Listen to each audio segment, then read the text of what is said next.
नमस्कार दोस्तों, आपका मेरे YouTube चैनल में स्वागत है। आज की वीडियो में मैं मनरेगा के व्यक्तिगत जो कार्य हैं वो कैसे स्वीकृति का जो प्रोसेस है उसके बारे में आपसे जानकारी शेयर करने वाला हूं। तो चलिए वीडियो शुरू करते हैं। मनरेगा में व्यक्तिगत कार्य जैसे कुंड, शेड, खेत, तालाब, कपिल धारा, कूप आवेदन करने मात्र से ही स्वीकृत हो जाते हैं, ऐसा नहीं है। इसका एक प्रोसेस है। आपने इस बारे में मैं आपको बताता हूं कि नरेगा व्यक्तिगत कार्य कुंड, पशु शेड, खेत, तालाब, कपिल धारा, कूप व्यक्तिगत लाभ के कार्य हैं। उनसे सबसे पहले आपका नाम ग्राम पंचायत के मनरेगा वार्षिक प्लान में होना अति आवश्यक है।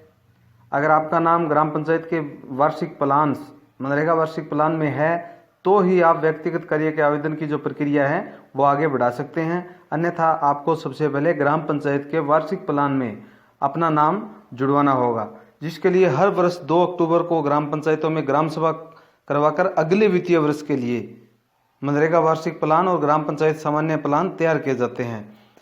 उदाहरण के लिए मान लीजिए 2 अक्टूबर 2020 को ग्राम सभा में प्लान तैयार किया जाता है तो वह मनरेगा प्लान 1 अप्रैल 2021 से लागू होगा। सबसे पहले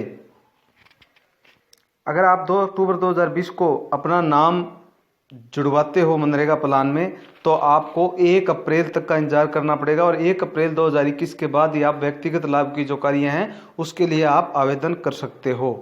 सबसे पहले आपको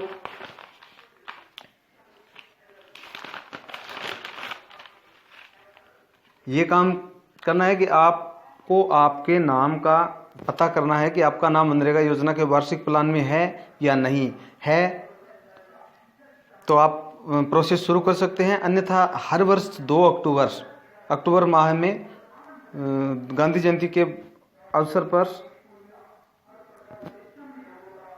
जो ग्राम सभा ग्राम पंचायतों में करवाई जाती है उसमें वार्षिक प्लान में जरूर अपना नाम जुड़वा दें। इसके बाद व्यक्तिगत लाभ की योजनाओं में आप आवेदन कर सकते हैं। व्यक्तिगत लाभ की जो योजनाएं हैं उसमें दूसरा स्टेप ये है कि हर स्टेट में SC, ST, BPL, विधवा, विकलांग और लघु सीमांत श्रेणी के जो कृषक हैं उन्हीं को इस योजना के तहत लाभ दिया जाता है। जो बड़े किसान हैं, अधिक जमीन वाले किसान हैं, उन किसानों को इस श्रेणी में शामिल नहीं किया जाता। जिसमें लघु और सीमांत जो 4 किला नहरी और 8 किला बरानी तक के जो या सभी राज्य में इसके लमसम ही इस श्रेणी में किसान आते हैं। इसके बाद की जो प्रक्रिया है, अगर आपका नाम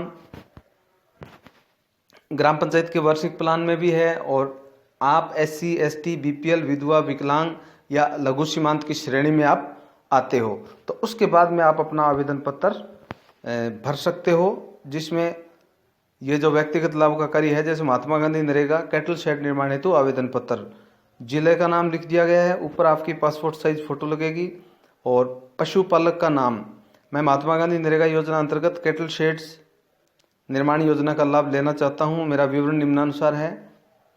और पिता का नाम, आपका पता, आपके मोबाइल नंबर, ग्राम पंचायत, पंचायत समिति, उसके बाद में आपकी जाति, अनुसूचित जाति, जनजाति, BPL, लघु सीमांत, आप कौन सी श्रेणी के अंतर्गत आते हैं।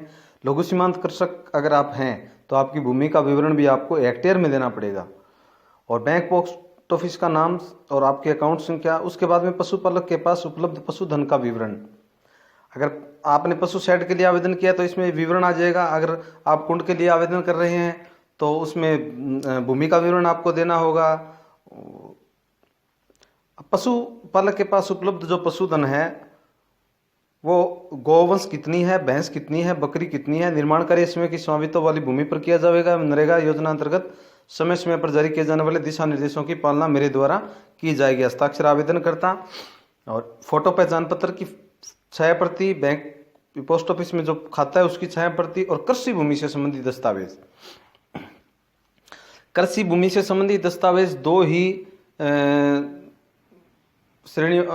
ही दशा में लगाने हैं। या तो आप लघु या सीमांत कृषक हैं तो आपको जमीन की जमाबंदी लगानी होगी, या फिर आप इस पशु शेड का निर्माण अपने खेत में करना चाहते हैं तो आपको जमाबंदी लगानी होगी।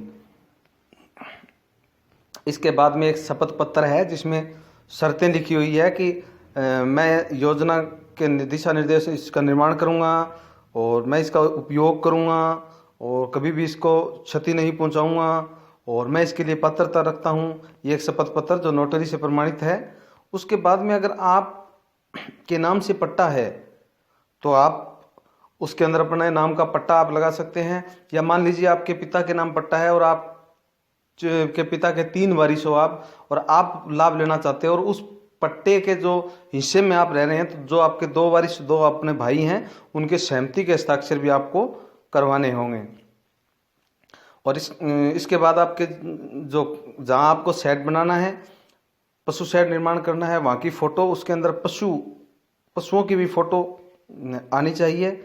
और इसके बाद का जो काम है वो तकनीकी स्वीकृति वो संबंधित जेटीए जो आपके जयन है उनके द्वारा किया जाना है, और जो आपका एस्टिमेट्स वो जयन के द्वारा बनाया जाएगा।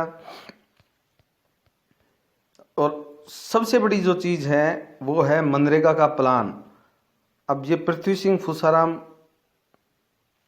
के नाम से पशु शेड का आवेदन है, तो उसका नाम मनरेगा के वार्षिक प्लान में होना जरूरी है। अगर उसका नाम मनरेगा के वार्षिक प्लान में नहीं है, ये देखिए पृथ्वी सिंह फुसाराम, अगर वार्षिक प्लान में नाम नहीं है तो फिर आप व्यक्तिगत लाभ की योजना है उनका लाभ आप नहीं ले सकते। तो इस प्रकार से पूरा का पूरा प्रोसेस है। इस प्रोसेस के तहत आप भी व्यक्तिगत लाभ की योजना है, जैसे पशु शेड है, फलदार वृक्षों का रोपण है, कपिल धारा योजना है, खेत तालाब है, इन योजनाओं का लाभ ले सकते हैं। मैं मनरेगा योजना की सभी नवीनतम अपडेट इस चैनल पर डालता रहता हूं। अगर आप मनरेगा श्रमिक हैं तो इस चैनल को सब्सक्राइब कर लें और बेल आइकन की घंटी का बटन भी ऑन कर लें, जिससे मेरे आने वाले वीडियो का नोटिफिकेशन आपको मिल सके और आप मनरेगा योजना की समस्त योजनाओं का लाभ उठा सके।